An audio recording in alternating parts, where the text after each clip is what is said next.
Here we are again, another episode of the Fans Huddle podcast. How we doing, Chris, Derek? What's up? Doing awesome. Feeling We're awesome? we're doing a lot better than the top ranked teams in college football did this past weekend. Let's just say that. Got that Have right. we ever seen a more just insane weekend of college football in terms of upsets and everything else? I think I've seen maybe this many upsets in a week, but not, I guess the what I want to say, guys, like this, the magnitude maybe, like Magnitude. Against all the big boys. Big boys. Yeah, I have not seen that. No, it was crazy. It was like the perfect weekend for Georgia. Like coming off a loss, now we spoke about last week about struggling to fit to the SEC championship game and like they have to push for a spot 5 to 12. Now it's just completely flipped over. So we have a lot of college to talk about, a lot of NFL upsets as well. I'm very disappointed, but we'll get there. Oh Chris, no. We're going to talk about that, Mark. So You're Chris sad. is happy because Aaron Rodgers is just looking like dog shit and he's getting people fired. So I feel like last week we were all shedding tears. This week I'm still shedding tears, but there's a little bit more optimism is what I'm going to say. So let's kick it off. We're going to get straight into it. Alabama, Vanderbilt. I didn't get to see much of this game. I watched maybe the end of it, but I had been tailgating all day, so I wasn't really paying too much attention. But wow, Vanderbilt, first ever win against number 1 ranked team. Alabama go and beat Georgia and then put up this performance. Derek, what'd you make of it? and I just kind of lost for words. I mean, I don't know. It was a wild game. It was an entertaining game. I think I was watching another game, and then I saw that Vandy was up like I think at that point it was like 13. Was it 13-7, I believe? And I thought, okay. And then it's going into the second quarter, and I was thinking like, okay, like whatever. Alabama's going to roll it in a minute. And then halftime, they were up 23-14, and I thought, okay. And then I watched the second half, and I was just, Vanderbilt played maybe the perfect game. I don't think I've ever seen Vanderbilt play a game like that. And it was so funny because they were all saying, Vanderbilt's kind of, the redhead stepchild of the SEC, but big win for that program. They marched the field goal post down Broadway, which I got to see on the I think on the 11 o'clock news. Threw that in the river, and yeah, Chris and I were talking about that on Saturday. It's like a 2-mile walk. Like 2.5 miles they toted it to the Cumberland River, threw it in the river. But biggest win that program's ever had. And I don't know. I'd like to hear what your guys' thoughts are on it and how did that happen? Did Alabama just come in not ready to play, or do you think Vanderbilt just played like the game of their life? Mar, you want to go or you want me to go? You go first because I have an interesting bit of information that I want to share. So you go first, Chris. Yeah, so as far as just Vanderbilt and Alabama, I think you saw Alabama was coming off that big win versus Georgia, right? So there was a lot of motion, a lot of energy put into that game. So they probably overlooked Vanderbilt a little bit. That's kind of a small picture view that I have on it. More of a big picture view of all we saw, the upsets, in my opinion, what I think we're seeing happening. When college basketball started going to this one and done, basically every year, it's a different team. And I think with the NIL, what you're seeing now is we thought when the NIL first came into fruition that all the top teams would just dominate because they have the most money and they're paying for all the best players. But what you're seeing, what I think you saw this past weekend, is these smaller teams that have more continuity with their teams. They're playing better team football overall, right? And you can't just put a bunch of good football players together and they're not instantly going to be a good football team. So I think that's kind of what you saw overall. The Vanderbilt Alabama game, when Alabama took it, they scored a touchdown third quarter. They took it to 2 points. I was like, okay, they're done. They're right. And then Vanderbilt come back and score a touchdown, and the Alabama would score again. I was like, okay, they're done. So I think you're just seeing better overall, just team football being played from these lower tier teams that aren't just paying, all this money for all these top guys. And I think this is going to be more of a trend that you see going forward, is you're going to see more upsets like this in this new environment. That was kind of my thoughts on it. Yeah. So I was at a tailgate at Georgia on Saturday, and I was speaking to someone who he's a big donor. He knows people. He speaks to coaches, and he was telling me that the Georgia coaches, everything they'd studied on tape for Alabama, they did none of that in that game. Like Alabama had an entire new playbook. It was all completely out of nowhere. And so that leads me to believe that Alabama had just circled that Georgia game preseason and said, this is one we have to win no matter what, and went out there and did it. And then this week just weren't even focused. Like they were focused on the Georgia game for so long and came out here. And look, offensively, they weren't terrible. Milroe was 18 of 24, 310. Williams had another great catch and run. Like that guy is going to be so good. But their defense just couldn't stay in the game. And so it's a big loss for them because they had the SEC in their hand with that win, but now it's a wide open race. And the good thing for all the teams is they all lost, though. So now that opens the playing field. You know, we kind of thought Georgia, we were so sad about Georgia losing, and now they're the top ranked one-loss team in the AP rankings right now. So like everything just opened right back up for them. So any of these teams that just lost their first game, I don't think you can write after what we saw, I don't think you can write any of them off, you know, from making the top 12 at this point. And a couple of things you both talked about. Chris, I want to get back to the point you said about the NIL maybe messing up some things. Well, you know, the Vanderbilt quarterback, it's a first-year quarterback for Vanderbilt, transferred out of New Mexico State. And he, I think I read that it was the third time that he's won a football game when his team was a 22-point plus underdog. Oh, wow. I don't think it's ever happened before. But and I was most impressed about Vanderbilt with the last 3 minutes of that game when they needed those first downs and they got them. Yeah. I mean, that was clutch. Alabama could not stop them. Yeah. And to Mark's point, if that is true, what you said about Alabama doing that with their playbook for the Georgia game, that just shows you how good Georgia's halftime adjustments really were. Oh yeah. And now it's like a double-edged sword, though. They beat us, right? And then they lose to Vanderbilt. So what does that make us look like to the committee's eyes when it comes to playoff selection? That'd be interesting. But yeah. And then the Tennessee-Arkansas game. I know we're probably going to talk about this in a minute. I mean, what a game there. Defensive battle. That was a great game. I wasn't expecting the number 1 and 4 teams, though, to go down this weekend for sure. Yeah, and not just go down, but they went down to SEC opponents. So that goes against their SEC record, which again just opens up that SEC championship game, which again this season is the quickest way into a top 4 playoff spot. So I think the only undefeated SEC team is Texas A&M and Texas. So wide open again. Obviously, you know, Tennessee and Alabama are next week, Georgia and Texas. So it's going to be more conversations there, but it's just a wide open field right now. So far, the 2 teams joining the SEC in the expanded playoff, I think it's working really well because things like this are happening.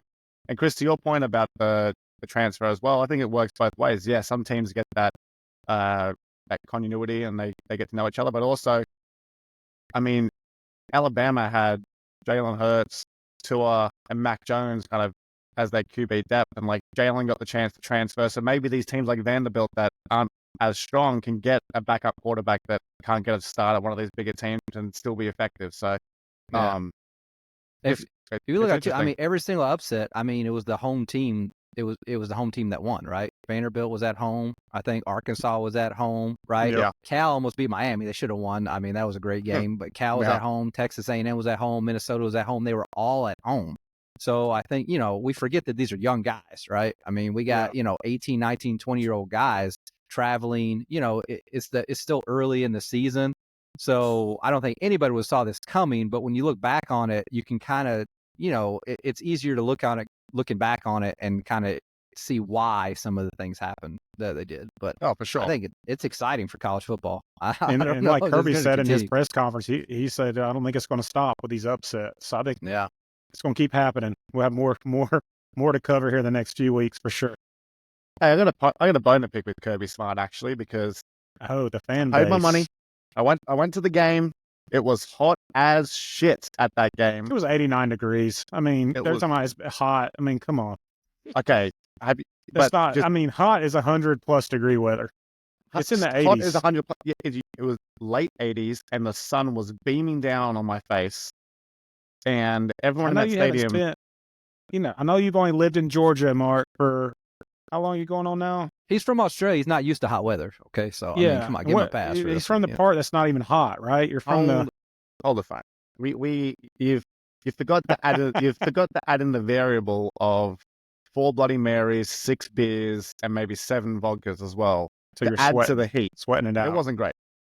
But I agree with him, Chris. I got home and I said, it just didn't feel loud, and it feels like they're expecting now. They're expecting these big scores, these wins, and so if they don't convert on a third down, you can feel it in the stadium. The energy's not there, and like it wasn't a performance from Georgia that was blowing a team out of the water. They did their job, but it was like 7-7-7-10. That was the box score.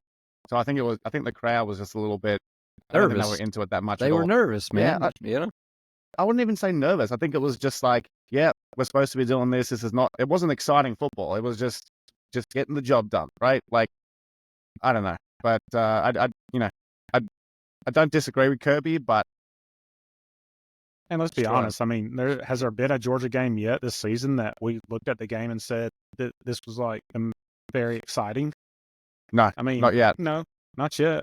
I mean, you can't Mhm. really say that about the Tennessee Tech game. I mean, you can't say that about the Clemson game. Definitely can't say it about the Alabama or Auburn game. So, Right. we need to Um, see some more firepower from them. I want to see a half where I'm like excited to watch them again. Yeah, That's what I'm saying. Like, yeah. I feel like that's missing at the moment from Georgia. And look, in their defense, Beck had a good game, 23-29, 240, 2 touchdowns. I think he needed that coming out of the Alabama game where the first half was just so awful. He was very conservative, just get the job done. So they got one eye on Texas, I'm sure. It's going to be interesting. All right, we kind of jumped around there, but let's go to Tennessee and Arkansas. It got overshadowed by Vanderbilt, Alabama, but to me, this is just as big an upset. Tennessee just had a great opportunity to jump right into the SEC rankings, jump right up there, and they blew it. What'd you make of this game? Chris, you want to go with that one? Yeah, I mean, I think what you're seeing is just more SEC football. It seems like Tennessee might have been a little overrated. If you look at the early part of their schedule, they had, I know they had beat Oklahoma, but like I said, they played Chattanooga, NC State, and Kent State. So I mean, they beat them. Which, by the way, 69-3. Kent State and the NC State teams are like 2 of the worst programs right now. In college football. I mean, they beat Kent State 71-0. So, and then you never know about Oklahoma. So it just seemed like Tennessee was kind of riding a high horse, and they came back to earth a little bit on the road in a close game. Their offense struggled to put points up on the board, and I think that's what you're seeing from them. So I think it was just kind of bringing that barometer back down on them to let them know that they're not a top. What were they ranked? What were they ranked going into that game? Like what, 3 or whatever? Yeah, they're not the third best team in the country. I think is what you saw against in that game. Yeah, I mean, I've been hearing about the offense firepower that Tennessee had, and they didn't see that on Saturday. I think their defense was pretty good. I mean, even against that Arkansas team, I think their defense played a pretty good game, but their offense couldn't get anything going. And I think I'm kind of like with Chris. I think I'm just haven't really played anyone. They finally played an Arkansas team at home that you can't sleep on, and Arkansas put it to them. They won. Stats wise, it would look like an absolute dog shit game. Nothing like Dylan Simpson, the Tennessee running back, 22 carries, 138 yards, and 2 touchdowns. That's a standout performance. I don't see anyone else with anything close from both sides being like, oh yeah, this team is good. So yeah, I think you're right, Chris. I think they're a bit overrated, and again, they got a tough schedule coming up. So the game that shocked me more, I watched the Texas A&M Missouri game. Okay, and I mean, Missouri just got. I mean, I know Alabama Vanderbilt was a big one, but Texas A&M, they were ranked 25th, but they just run roughshod over Missouri, and Missouri always seems to do this. They always kind of get. They start out well, and everybody starts talking about them, and then they get in the mix, and then they just kind of start blowing it a little bit. But Texas A&M ran for 236 yards and 5 touchdowns on Missouri. So they just trounced them. And after, we watched that Texas A&M Notre Dame game, was the first week of the year where Texas A&M just didn't look good at all. And I don't think any of us are impressed with Notre Dame. I'm certainly not. So that was just another interesting one. Obviously another one of the upsets or whatever. But yeah, just the way that game, most of the other games were close games. That was just a blowout, just massive proportion. Yeah, you mentioned Notre Dame. They're loving this because the more Texas climb, the better that win looks. You're right. It just, it keeps them in that race. I mean, Notre Dame's 11 now. And they're probably they don't play anybody. Yeah. So well, they're out of all the one-loss teams in the 25, their loss is probably one of the worst. Against who they played against. Alabama a close second. But yeah, the more the Texas A&M win, the more it looks better for them. So a lot of rushing in this game. Blew them out of the park. Missouri, I mean, they were kind of just creeping up there. I think they were 6 at one stage. They were just flying under the radar, and then I think they've done that. For them. They've done a handful of seasons over the last 15, 20 years. And Texas A&M, I mean, guys, I'm gonna tell you, I watched them on Saturday. They might be the real deal. Yeah. If there's a team to watch out for in the SEC, it might be them. I mean, they look good. Yeah. So what do you make of that loss to Notre Dame then at home? Just first game of the season. First week of the season is always kind of new head coach too. Obviously, I mean, I'm not saying that was it, but he's his first year head coach. It takes a little bit of time but I mean, he did great at Duke when he was there. So, I mean, they've obviously figured out some things. Can also give a shout out to the University of Indiana, who is currently 6-0 at the moment and ranked. Good job, Indiana. Yeah. Oh, yeah. Oh, 23. There you go. Yeah. Yeah. 3-0 in the Big Ten. They're actually up to 8. They're 18 right now. 18. Yeah. Okay. So I'll give a shout out to them and Pittsburgh at 5-0, ranked at 22. So 2 teams I wanted to give a shout out to. Good for them. Hope they keep winning. All right, upset alert. Let's keep going because there's plenty. Washington beat Michigan. And a repeat Wolverines, them Wolverines, your buddy. You say your buddy had already given up for the season before that game, right? So how was he feeling after that game? This was a bit of a revenge for Washington, after the national championship last year. They've kind of been forgotten about with all the losses they've had. So good for them to get a win. Michigan, they just don't have the squad to be consistent and Washington's not even that great this year. No. So yeah. So that's a bad loss. Big Ten going Big Ten. Maybe Indiana State or any one of those Big Ten teams can make a run for it. But yeah, Michigan, that'll disappoint them. And to me, I thought the season was already done, but that's definitely it for them. They just don't have a quarterback that can throw the ball and get them into a position to win games. They rely on the run too much, which again, they have great running backs, but in this day and age, you got to be able to throw the ball, and they just can't do it. Yeah, and that's the one team, like, they were just ranked high, obviously, because they won last year, but it's a totally different squad. It's a different coaching staff. Like, it's a totally different team. So I don't think this shocks anybody that they're in regression this year as opposed to what they did last year. Yeah. And the only chance they really had at that point, they lost to Texas, now Washington. They had that close win over USC, but as we found out, USC wasn't quite the team we thought they were either. So now I'm with Mark. There's no hope. I don't think they're getting into the playoffs at this point. Even if they run it out, they're not getting in. Yeah. Yeah. Michigan down at 24. USC is out of there. They're out. They're completely out. Which is a massive fall from grace because they beat LSU, did they not? First game of the season? They did. So LSU has bounced back well. They're at 13 and they haven't lost since. But yeah, USC dropping right out. They're a new SEC Big Ten team, so I guess they're finding out the hard way. It's a tough conference, Chris. Tougher than what you make it out to be. No, because the SEC teams have started playing each other. The Big Ten teams haven't started playing each other yet. So now they actually have to start playing each other. So we'll see what happens with these Big Ten teams. So the SEC actually play each other early in the season. They don't, they're not playing all these little cupcakes. Also, I want to give a shout out to maybe the most exciting and luckiest team in all of college football, the Miami Hurricanes. Oh I man, mean, 2 weeks in a row where they barely slid by, but barely, they did, and barely. they play in some exciting games. Just 2 weeks now, I've watched their games, and I'm like, gosh, it's entertaining. Cam Ward's Yeah, good. Cam I was Ward's a gonna, good I was, player. I was gonna say, You got to give him his flowers. But Yeah, yeah, for their sure. defense is. Ugh. yeah, I feel like when you got Cam Ward back there, you're not out of the game until the last second. So he just seems to make plays.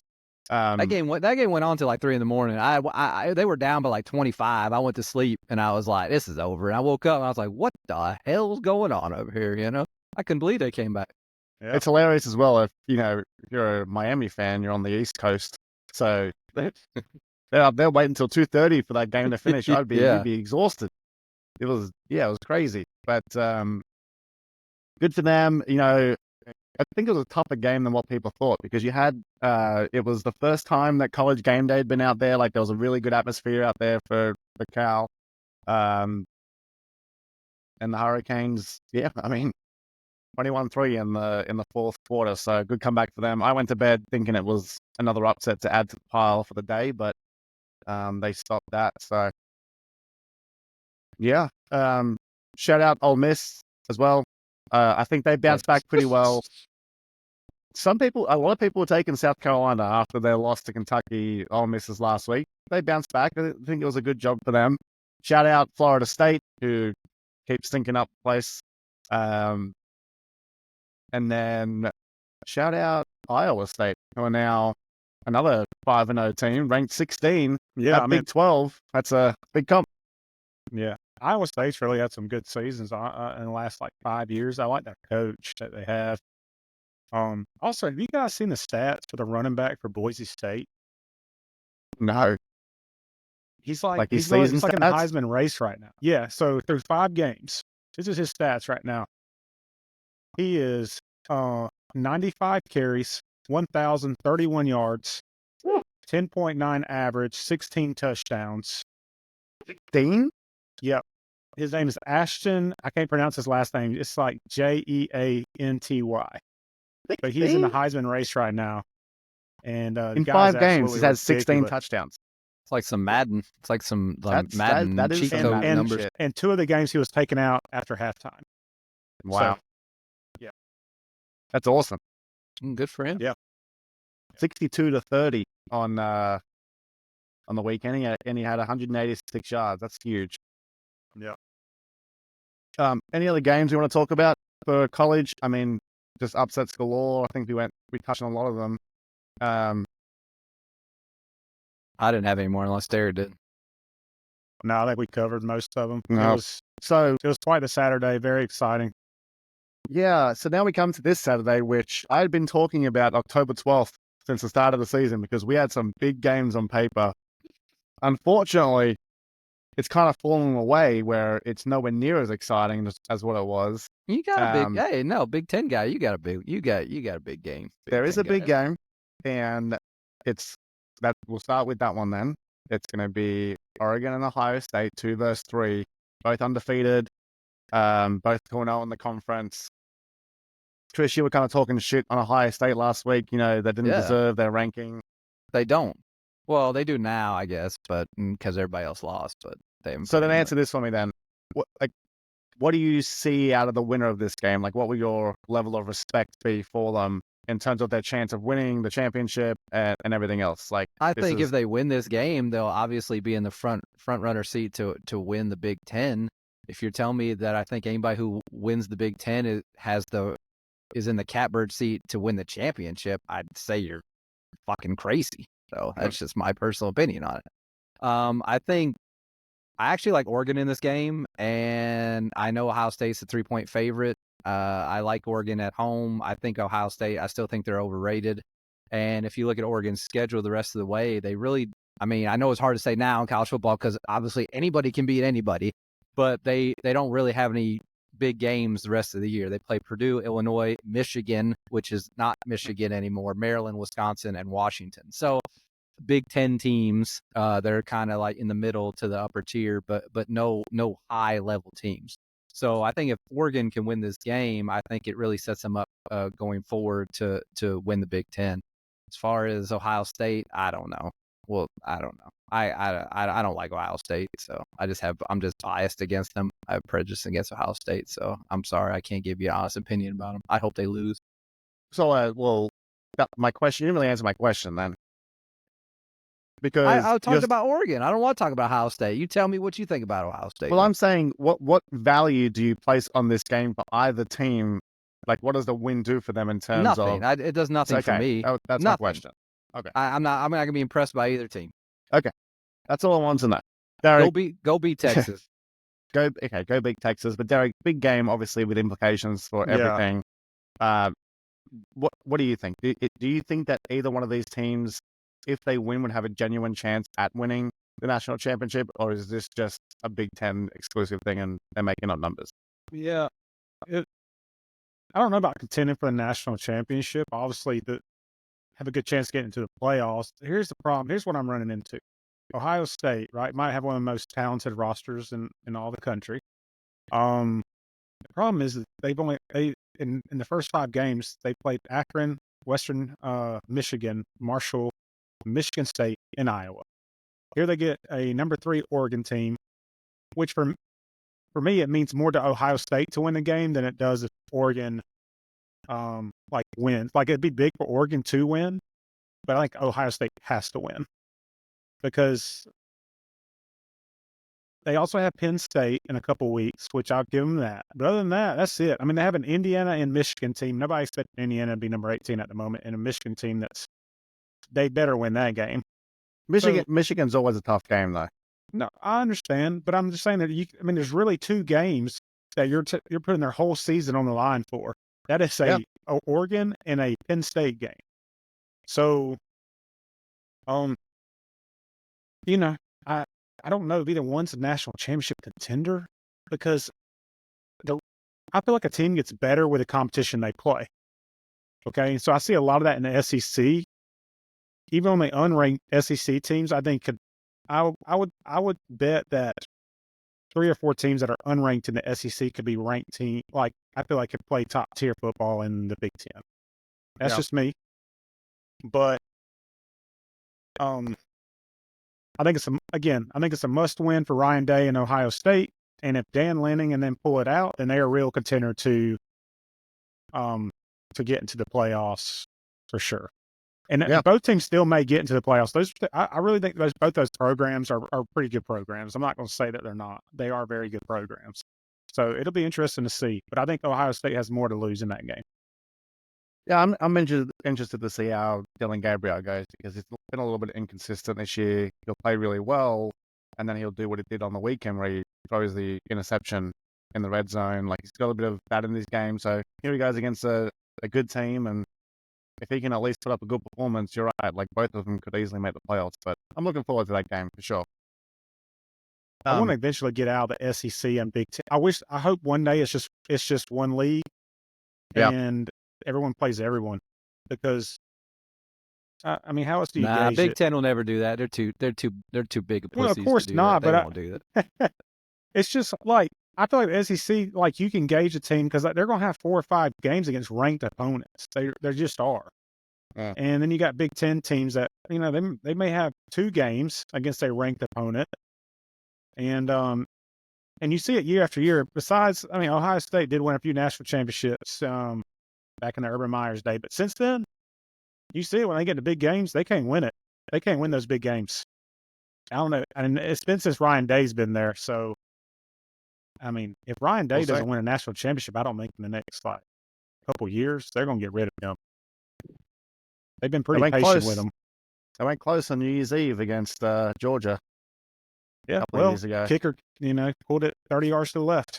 Oh yeah, way left. All right, speaking of SEC, this game I feel has the biggest playoff implications out of any game this weekend, and that's Ole Miss and LSU. LSU had a rough start, lost to USC, have looked pretty good since. Granted, haven't played too many great teams. Ole Miss, we know they had that loss to Kentucky at home, bounced back last week, but you would think that a second loss here for their season would pretty much end it, where a win keeps you involved. So I think there's a lot of implications to this game, a lot on the line. Yeah, I Hope LSU wins. Yeah, me too. What's up with Okay. Lane Kiffin having his players fake injuries on the field the whole Yeah, that's game bull to crap. stop the other? This is ridiculous. He should get a flag every single time that happens. He's done it Get in every outta game here. this season too. Every game. Every he's done it. game. So what's he doing it for? When Well, the other team gets in a rhythm, he has Yeah. one of his players fake an injury to slow the game down. Or a big play. Yeah, he tells them to get on the ground, and I don't know, man. It's just, It's like something about cheating. Lane Kiffin I just don't like. Me either. There ain't nothing about Lane Kiffin that I'm about. And I'm really not a big fan of LSU and Brian Kelly, but I like them. I want them to win it.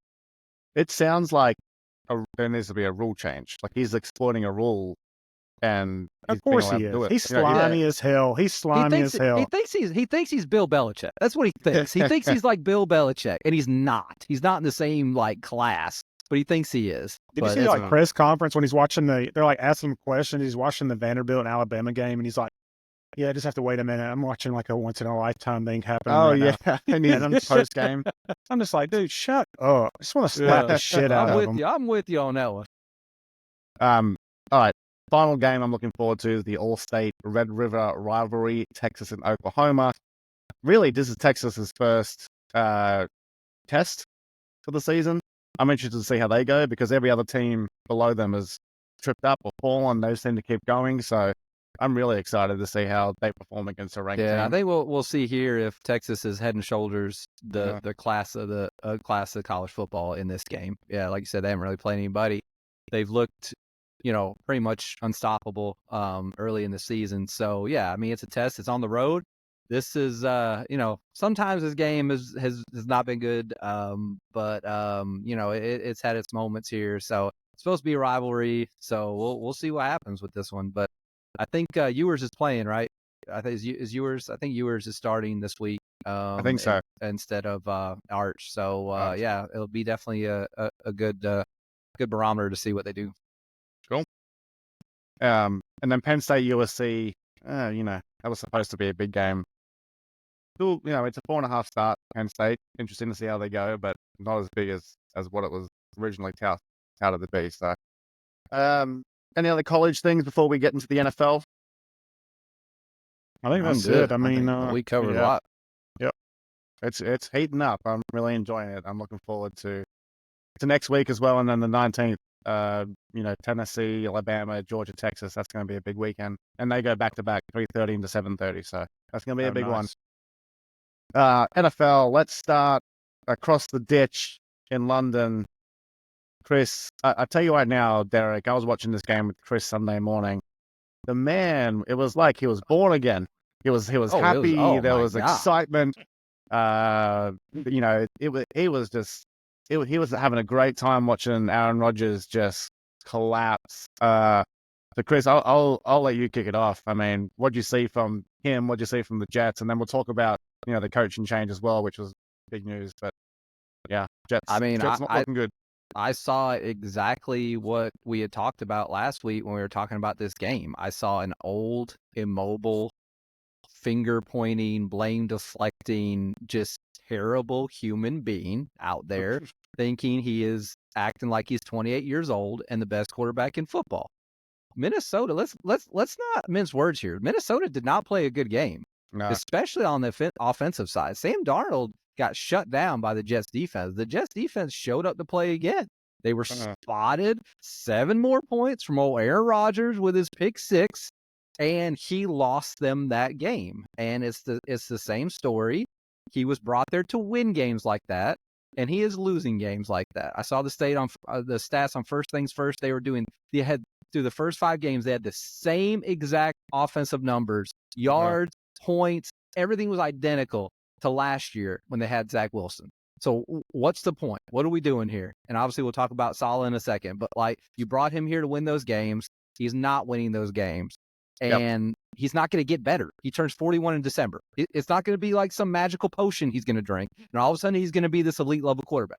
This is who Aaron Rodgers is now. So just love it, hate it, deal with it, and move on, because that's what's going to happen again and again. Yeah. To your point, I mean, there's a lot of criticism for coaches. Nathaniel Hackett, we can argue. I don't even know how he's still in a job. Apparently, he was going to get moved on, and they moved on Salah first. But just Aaron Rodgers alone, his 2 interceptions were awful. The second one was way off, into double coverage, overthrew it by a long way. He threw 3 interceptions, didn't he? He threw 3. The last one as well.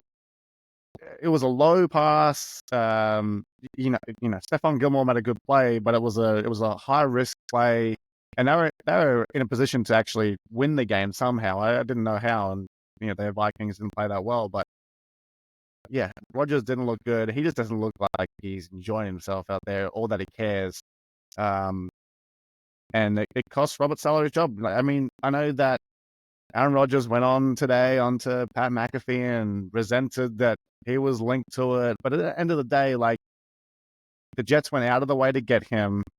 Salah put all his eggs into a quarterback that was the missing piece, and he hasn't performed, and it cost Salah his job. And I don't care what Aaron Rodgers said; they were not on the same page. They're disagreeing publicly, so I can't imagine what's going on behind the scenes. But yeah, the Jets, I feel sorry for them in a way, because their fans have just been waiting years and years for something, and this is kind of dangling that carrot in front of them, and it's just Rodgers is doing to the Jets what he did at the back end of the Packers career, just not really giving a shit, taking down coaches with him and not performing. Yep. Yeah, I mean, I could go on and on. I'll just finish with this. I mean, I don't even blame Nathaniel Hackett's terrible. We all know that. But this isn't even Nathaniel Hackett's offense. This is Aaron Rodgers' offense. Okay, he is doing whatever he wants to do, and it's not working, and he wants to take no blame for what's happening. So Robert Saleh got shit canned because he wasn't able to pick his offensive coordinator. I think it's ridiculous that you fire a coach who's being beholden to the standards of an offensive coordinator that he couldn't even pick. And the reason why he got shit canned was he wanted to get rid of Hackett, not have him call offensive plays. And since basically it's Rodgers' offense, Rodgers cannot have that, because if there's another offensive coordinator in there, they're going to want to run their offense. And Rodgers is not going to change the way he plays. He's not going to change his schemes, not going to change his system at this point in his career. So there's just nowhere for them to go from here. Bringing in a Devontae Adams or whatever they want to do, it's not going to change it's just not going to change the offense. It's not going to make the offensive line better. It's not going to change Aaron Rodgers' mindset. So it's just a bad deal. He's got talented receivers right there in New York. I mean, so like, yeah, I was completely wrong about the Jets. I had them. I picked them to win that division. Me too. And it looks like I was like a complete idiot right now. But yeah, I mean, but the thing is, they're only a game behind the Bills, and the Bills haven't looked good in the past 2 weeks. Like, the division's there. Bad division.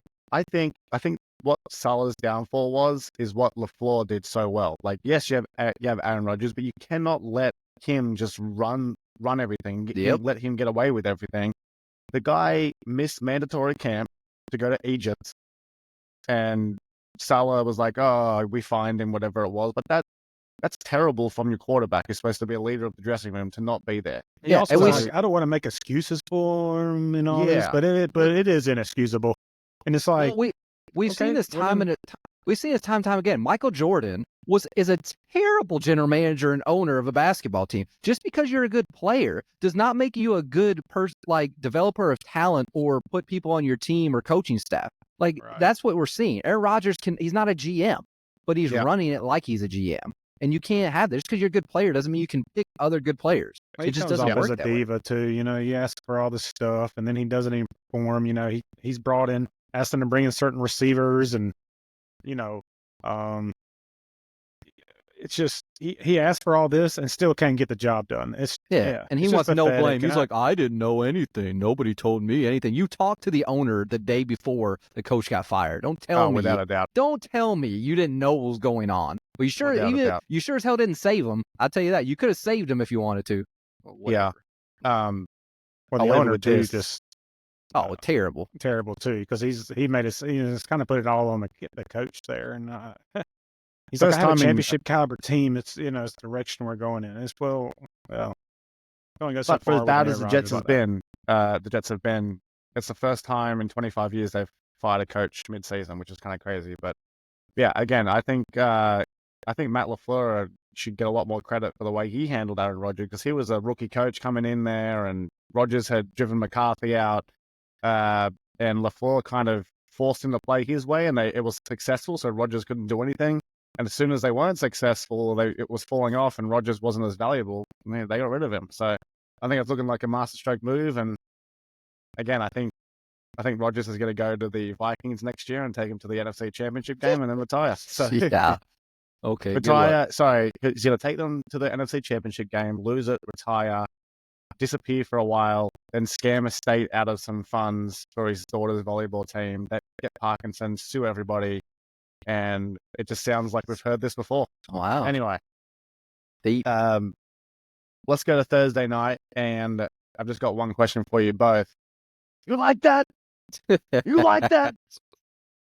I think Kirk Cousins has arrived in Atlanta, and there's excitement in the air. And look, I know they conceded 30 points. I think the Bucs are a really good team, so I think it's a good win. But 42 of 58, 509 yards, 4 touchdowns. Kirk Cousins, he looked good, and it seems like things are starting to click. Yeah. I mean, yes, I saw 2 playoff teams that night too. And what we were talking about, the reason why they brought Aaron Rodgers was to win games like that. The reason why they brought Kirk Cousins was to win games like this, and he actually won the game. Yeah. Now, you got to take the good Kirk with the bad Kirk, okay? We've watched Kirk for a long, long time. He will have games like this, and he looks like the best quarterback in football. And then he'll have a game where he makes the dumbest, weirdest decisions, and you're scratching your head of like, is this the same guy I saw last week? Is this the Will Levis of football? Yeah. we need to see more consistent good Kirk, and the Falcons can be an absolute contender in the weak NFC.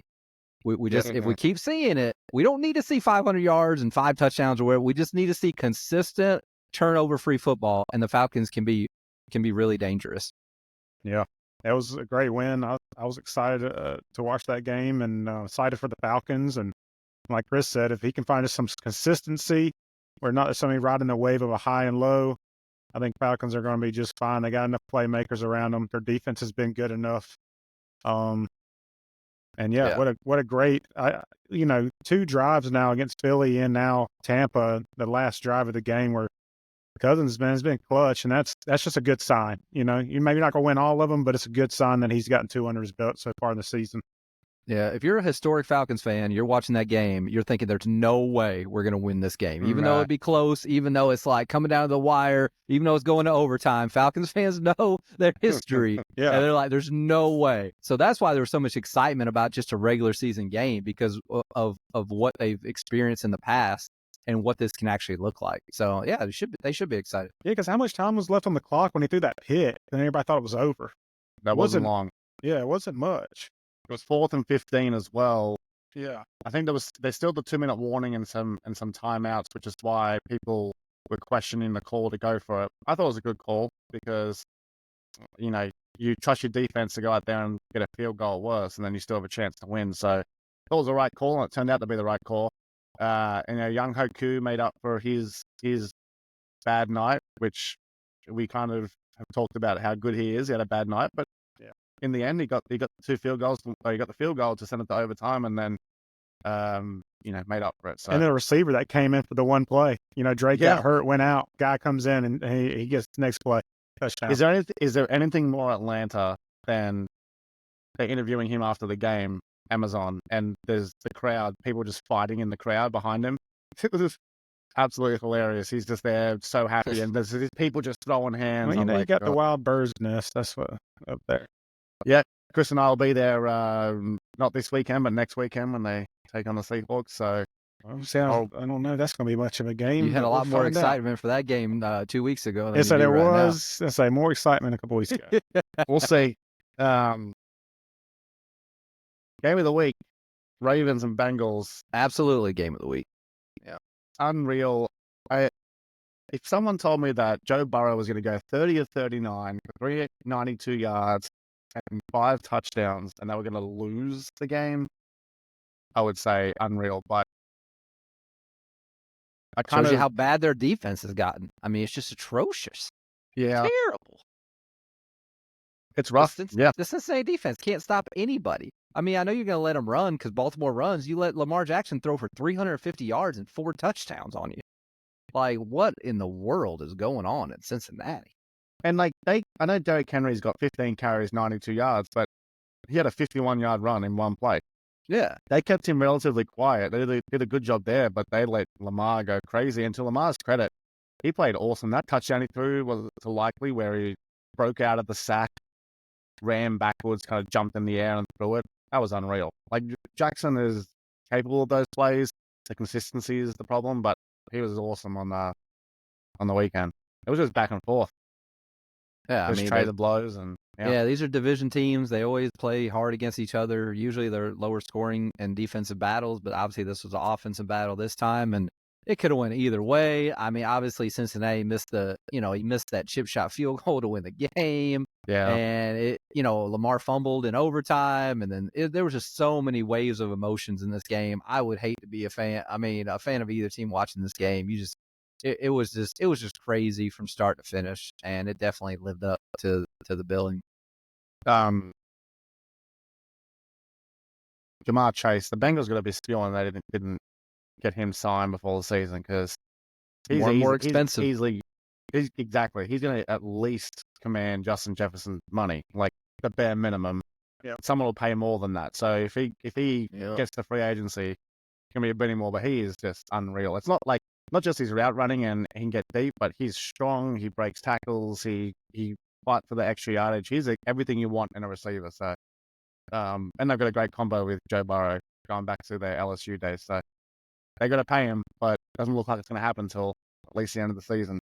Any other takeaways from this game? I mean, the Ravens.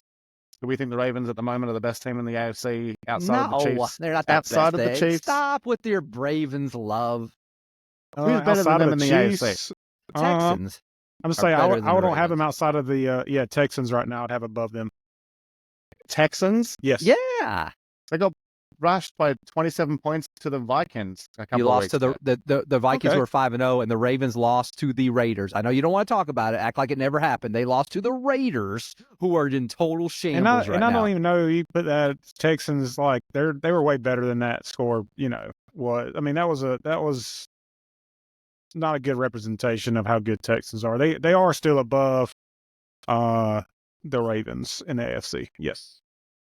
They're above them in the standings. But if they play today, I'm just looking. I mean, I've literally just looked at my. Well, I mean, I'm not. We're going to talk about it in a minute. But I was looking. Looking at my top 5, and I have them above the Ravens. Oh, interesting. You love the Ravens. I don't know what you're trying to push on us here. You're trying to push your Ravens agenda. We're not buying it yet. It's okay. I think before the season, if you said who are your top 5 AFC teams, you would have said Chiefs, Ravens, Bengals, Bills, Texans, right? They're usually your top 5 would have been. Ravens, yeah, and I'm still high on the Ravens. Y'all had Jets as division winners. And we did. Okay. 4 divisions. Okay. And I have them as the 3rd best team in the AFC right now. So I'm not disagreeing with you. I still like the Ravens. They're still a great team. They want a great win. I like the Ravens. They're looking good. Yeah. Let's talk about Dolphins and Patriots. Seriously? Just kidding, because that was. I'm about to say that's nothing. Okay. I have nothing to say about that. We didn't speak about Jayden Daniels last week and his performance against the Cardinals. So I'm going to bring him up this week. Another big win for the Commanders.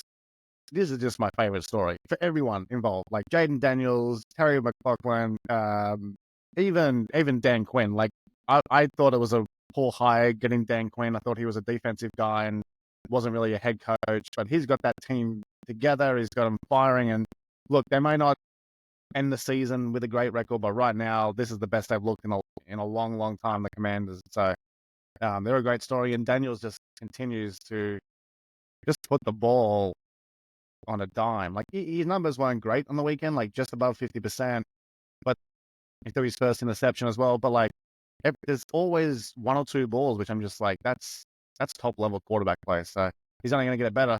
But yeah, Commanders looking good. I don't know what else you can say about him at this point. I mean, we pretty much have given him all the flowers. I think you're seeing a team getting behind their guy, and Dan Quinn is a player's coach, and you see the team getting behind their coach and their quarterback, and there's hope there. And he's making some it's the timely throws that he's making when he needs to make a throw and when he needs to make a run. he's doing Yeah. that, and he's Ran the definitely ball good. showing some Lamar Jackson flashes. If you look at his stats and you look at the way he plays, and for a rookie to be doing that, I mean, he's in the MVP conversation right now as a rookie. So I mean, to be in that conversation and to put up the points they're putting up and the yards that he's putting up, it's historic. He's breaking records. So definitely good vibes in Washington. Yeah, and if you remember, go back to I think it was our second episode. We were talking about Rookie of the Year. We didn't get to it, but I was saying something. I was like, and so I got some big news on Jayden, but that's what I was saying. It was I had him as Rookie of the Year, and he's having a great year, man. It's just offensive Rookie of the Year, anyways, and yeah, he's having a great year. And they've had outside of that first week loss against the Buccaneers, I thought they've run off 4 in a row. The Ravens coming up, so we'll kind of see. It might be a pretty good matchup, but their schedule's not. Their schedule's pretty favorable, like to them. So I mean, they could definitely make a playoff run. I mean, for sure.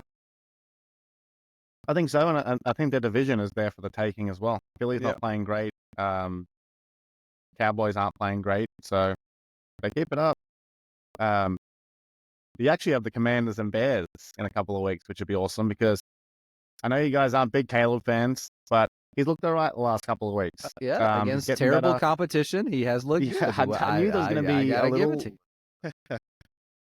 Look, you play what's in front of you, and they get to play the Titans and Panthers every week. They'll be just fine. I just kind of want to see the Commanders destroy them, so then like the Bears can be like, we drafted this guy over this guy. Yeah, that's it. We'll see. Who are the Commanders played the last 2 weeks? The Browns and the Cardinals. So it's not like you play what's in front of you. I think Caleb Williams, he had a terrible start. Hey, don't leave out the Cardinals. Don't let a big win this past Sunday. They did get a big win. We'll get down to that one. Big problems at the 49ers. We'll chat about that in a second. And they beat the Giants that your team struggled with, and they beat the Bengals. We're going to get to that one too, Chris. And they beat and the Commanders beat the Bengals that you said the Ravens. That was like the biggest win of the year. So I mean, the Bengals are slow starters. But hey, anyway, it's exciting. I'm glad to see both rookies doing well. And they'll play each other in a few weeks. So that's going to be a great one. Yeah. Bills and Texans. So you guys think the Texans are God's gift to NFL fans over here? I have been high on the Texans since day one. When we talked about from our very first episode, I talked about how good I thought the Texans were, and I think they're a great team, very young and talented team, especially on the offensive side of the ball. And they have some good years coming. Even if they don't, I don't know how much push they'll get this year or playoff run they'll get, but I mean they have pieces in place to be a very good team for quite a while. Hey, I picked CJ Stroud to be MVP this year, and he put up good numbers on the weekend. It's a strange game because I look at the score 23-20. Texans won. They were up pretty comfortably early, but I feel like the Bills threw that one away towards the end. They had their chances. It was a great game. Yeah, I think you're definitely watching 2 playoff teams in the AFC there. So that's exciting.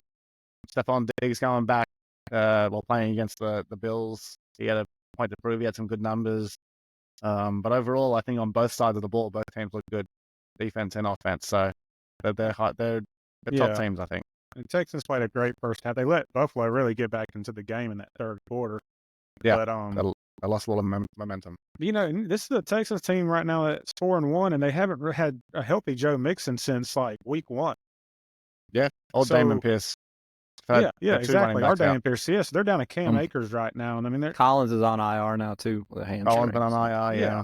So like, it's a team that's missing a lot of their big pieces, and they're still finding ways to win. So I think winning these close games is going to be good for them in the long run because it builds character and overcome adversity. You can blowing teams out like that doesn't help you in the come playoff time because they're all good teams. So I think winning a game like this is good for them. And Josh Allen 9 for 30. Oh my gosh, what is going on? 9 for 30? Allen. He went 9 for 30 9 for 130 yards. And then he got he got concussed out there. He was knocked out cold, and he was back in the game a few plays later. So that was crazy. They didn't even make him. Yeah, I want to ask you about that. That's under investigation now. So something ain't kosher there. Yeah, and it seems extremely irresponsible given the Tua stuff. The exact same thing happened where he was knocked out and he came back in the game, and now look where he is. He was clearly knocked out. You could see it. Yeah, you Um, see as he hit his head, he went limp. His arms went limp. You knew he was unconscious for a little bit there. Should not yeah, have come so back in that game. I don't know if if you guys know the rules behind this, but I'll ask you anyway. In rugby in Australia, in rugby league, there's an independent doctor that categorizes your concussion. So if you go limp and you look like you're out, that'll be automatic category 1 concussion. Category 1 means you're out for the game and you cannot play for another 11 days. So you essentially miss a week. Then you go down in category 2, category 3, where you can come back in the game. Do they categorize concussions here, or is it just an independent doctor that runs a test and goes, you're back out there, regardless of if you go limp or if you get knocked out? I'm not sure. Yeah, I don't know. That's a good question because I'm kind of curious. Like, how does Tua, like, how are they handling this? I feel like it's different for every freaking team, and like, yeah, they're like supposed to they're supposed to do a questionnaire and be cleared by the independent neurologist. But it seemed like he tried to say he wasn't in there for a head injury. He was in there for, his like ankle or back or whatever it was. Yeah. He tried to play it off like it wasn't a head injury, but obviously it was. It just seems like the independent neurologist, I don't know, almost like they don't have final say if that person goes back into the game if they say it's not their head. I don't know. These players have to be protected from themselves. I like that, though, Mark. I like the category you're saying and the amount of days that they need to put something like that in place for the NFL. Yeah. Absolutely, because you can go in there and pass a test. Like, you can get knocked out cold, get back up and feel fine and answer a few questions and get back out there, which I think is what's happening. I think the independent doctor is under pressure from the team. He asks a few questions, gets him back in there. If you go limp, and in the rugby as well, the independent doctor is not on the ground. He's back somewhere in the booth. So he's got no one pressuring him. He's watching footage. He goes, yep, that guy is out cold. It's a category 1. No one can argue it. My opinion is, if you're trying to protect players with all these concussions, if you are knocked out, then you just don't come back on the field. It's as simple as that. It's always the quarterbacks, though, too. It's like, if that had been any other player except Josh Allen or Tua, like, no other player would have been allowed back. If that's some defensive lineman or back or something like that, they're not allowed back in that game. So, absolutely. I think a lot has to do with the money aspect of things. You're talking about a multi-billion-dollar industry in the NFL with stars that people want to see playing and on TV. And I think they let a lot of things slide for the money aspect of things. You're not wrong, but like, it's in the same breath, the NFL says that they're doing everything they can to mitigate concussions. Well, you're not. This proves that you're not. You're doing enough to satisfy the lawsuits or satisfy the criticism, but you're not. Yeah, you're right. At the end of the day, they just care about the product and not the players. And it's going to end up. There's going to end up being something really bad happens to someone, and that's going to change the rules. It'll be too late. And then you got the flip side of it, like the players are competitors. They're gladiators out there. They're not going to tell you, man, I'm ready to go back in the next play. They could be effed up. They're going to lie their ass off to get into that huddle. Yeah, you can never put it in the players' decision. Like, you can't. You have to take it out of their hands, because they're going to want to go back in no matter what. At the end of the day, like, you, as a doctor, independent neurologist, you're the expert. You need to make that call, and they probably need to put some more restrictions around it, because it's going to end badly. But overall, really good game, and 2 big teams, and I think that was a good one to watch. All right, let's talk about Seahawks, because I'm pissed. All right. I came in, I was so excited for this season because we have a great defensive coach, and I think we had some great the best in football. Defense. You said he was the best in football. I still think he is the best defensive mind in football. If you got the McVay tree, they're starting a Mike McDonald tree in terms of defense. Michigan, national champions, Ravens last year, record breakers.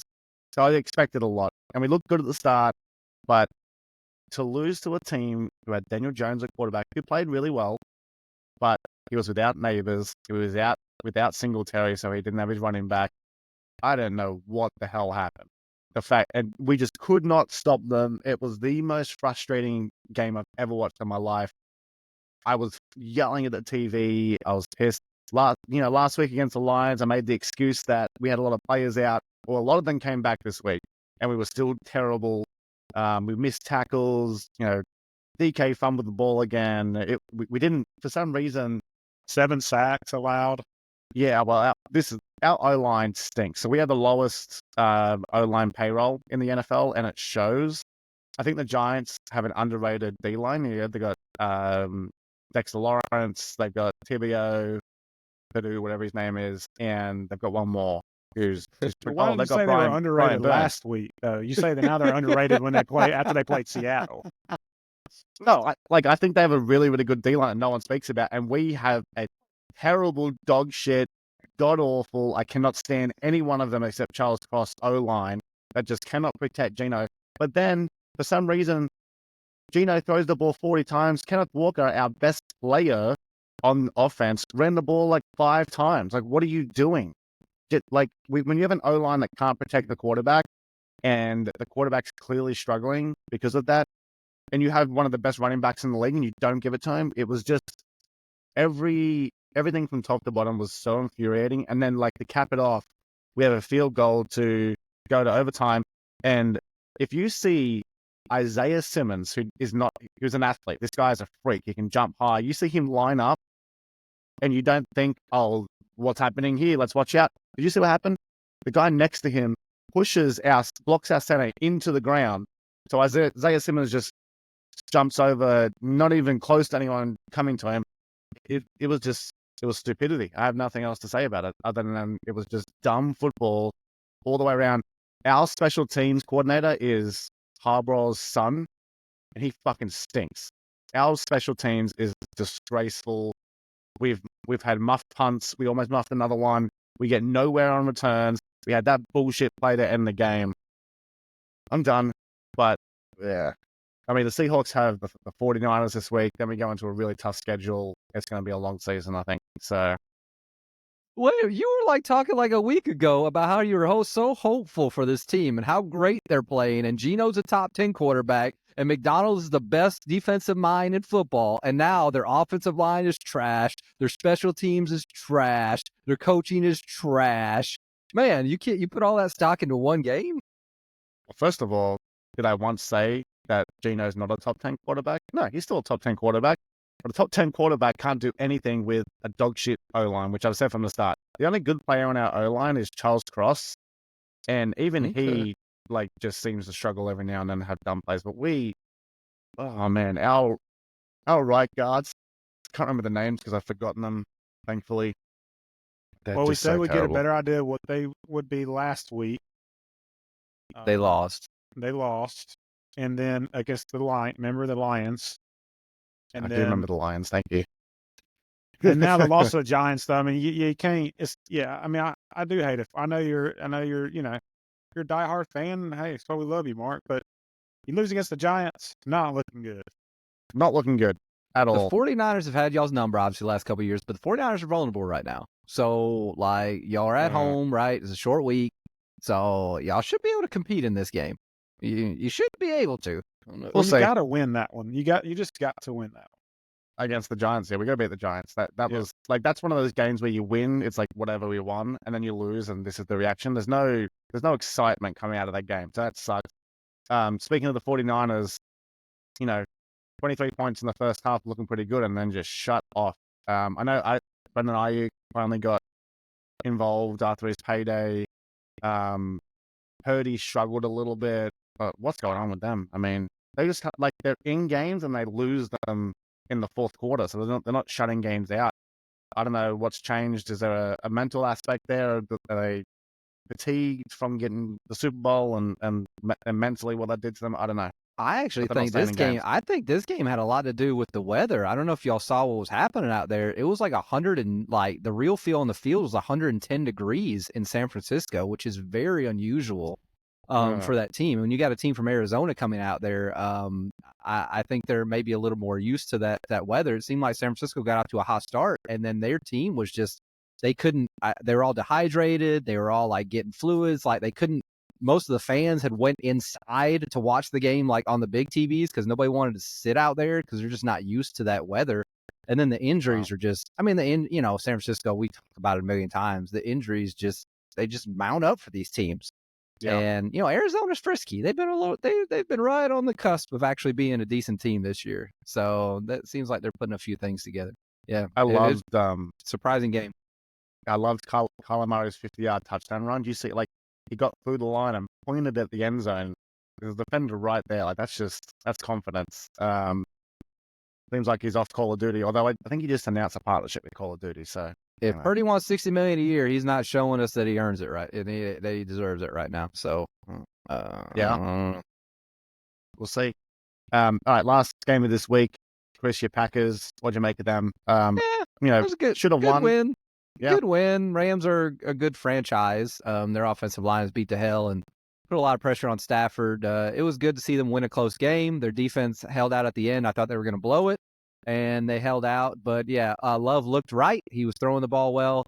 And we got a little bit of a diva wide receiver situation, which I'm not happy with right now since he's not even a good wide receiver. I don't know how the hell you can be not a good wide receiver and be a diva wide receiver. I didn't know that was a thing. Can we explain that to the listeners? Like, so Romeo Dobbs, I don't know if y'all have ever even heard Romeo Dobbs. But Romeo Dobbs, he had 600 yards last year. He's a third-year receiver, and he had his first year he ever played was last year. He sat out of practice on Thursday and Friday because he's not getting involved enough in the offense. When we had Malik Willis for 2 of our 5 games, and Love has been hurt in the other 2 games, and he's sad that he's not getting the ball thrown to him. He's maybe our 3rd best receiver. I would say he's the 4th best receiver on our team, and he's pissed off because he's not getting the ball. So we suspended him for a game, and they said that they're on the same page now. I'd dump his ass. I was about to say I would have gotten rid of his ass as soon as he sat out. Okay, bye. Yeah. He has no leverage. He's on a rookie contract. He hasn't done anything to earn this opinion that he has that he can sit out. So our field goal kicker made his 1 field goal and his extra points. There you go. So I guess things are looking up in Green Bay. So we'll see.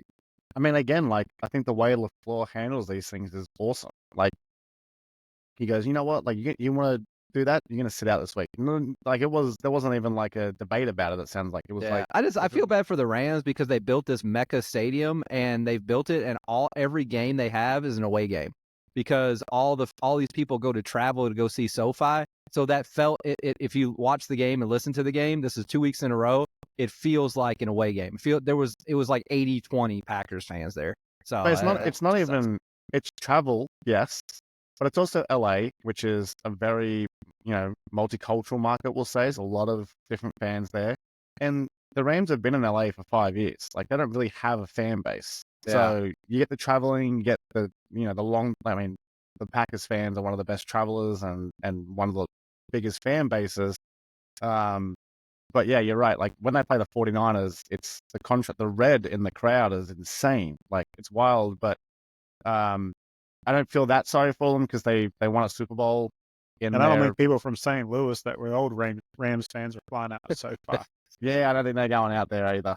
I think they sued the NFL because they want them back, whatever it is. But anyway, you're right. It's interesting. But yeah, we'll take it. Anything else for this week, or let's look ahead to next week because we are a little short on time. Yeah, I think we can look next week. Yeah, not the most exciting week. 49ers Seahawks. I think for both teams, this is, I don't hate using the word must win kind of off the cuff, but both teams are not looking great, coming off bad losses. Division game, need a win. 3-2, 2 versus 2-3. I'm hoping that it's a better game than what they've put up the last couple of weeks. But these Thursday night games in Seattle usually always have something exciting, so we'll see what happens. But what do we think here? I'm trying to be not biased here, but I think the 49ers are a hot favorite. Seattle, I know with Pete Carroll, we've always struggled to defend against Kyle Shanahan's schemes, so I'm interested to see, what Mike McDonald has for us, but we are really banged up, a lot of injuries. We had more coming out of that game on the weekend, and I'm just not confident in our defense. I'm not confident on our O-line, so hey, I'd love to come back on here next week and be talking Super Bowl again, but I don't know, I'm not feeling it. Yeah, I think you're in trouble on Thursday night. Yeah, I'm not looking up for you. Yeah, I think I think I have the Niners in that one. There's just something about the way that the Niners roster is constructed against the way the Seahawks have been constructed, that they just not seem to be not be able to compete right now. So I don't know. We'll see. New coaching staff, so maybe it'll be different. We'll see. Commanders and Ravens. This one's exciting for both Big game. teams. Like the Commanders have been doing really well. We spoke about them. Like how do they go against a really strong team? And then you know how I feel about the Ravens. I think they're the best team in the AFC right now. So and they have a chance to again cement that in my view and keep beating these good teams. But what are you guys feeling here?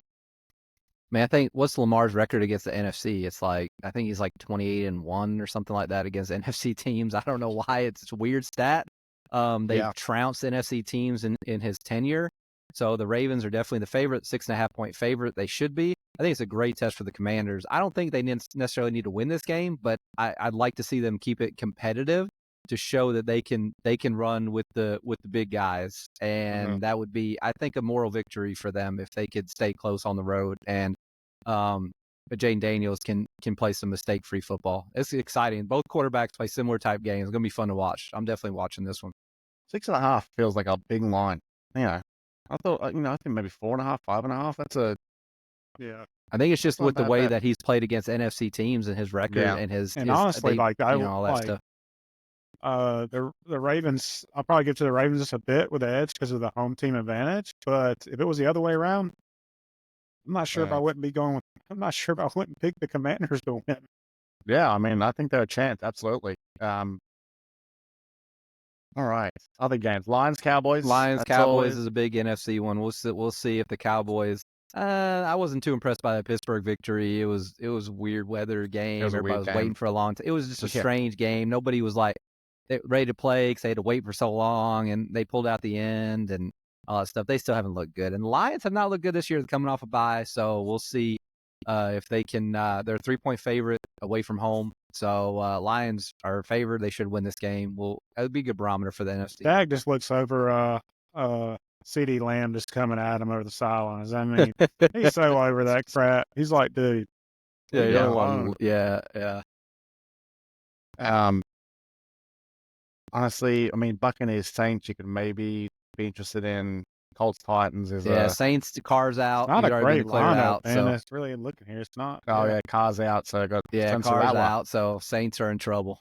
Maybe my Titans get another win this week against the Indianapolis Colts. I think it's going to be a battle of what quarterback can make the dumbest mistakes. So that could be interesting, you know? Yeah. You can see, like, Will Levis falling over and throwing a dumb interception, and Richardson coming out and going, I'll show you, and doing the same thing if he plays. But Will Levis sits in a room, watches Patrick Mahomes highlights, and thinks that he can replicate them in his own games. And honestly, looks really silly. And I'm definitely Bills Jets Monday night. That's going to be interesting. You got Josh Allen, who just is coming off the injury. That wasn't an injury. They've looked bad in the last 2 weeks. And obviously, you got all the stuff going on with the Jets right now. I don't know how they're going to come out. I don't know if it's going to look different. I don't know if they're going to run the same old stuff. It's going to be interesting to see those two teams that are both just in disarray right now playing a division game, and the winner will be the leader of that division when that game is said and done. So that's going to be interesting. I don't know what Bills have felt. I mean, started off as the hottest team in the NFL, right? I mean, they look great. We all had them yeah. And gosh, they fell off the last 2 weeks. Absolutely. All right, that's going to do us for this week. A little bit over time, but we had a huge week of football on both college and the NFL. So a lot to talk about. Big week again this week. We'll come back and discuss everything, but everyone have a great week. Looking forward to Saturday and Sunday. Long weekend here too, so we'll get Monday to recover. But yeah, everyone have a great week, and we'll talk next week. All right. Till next time. See you. Bye.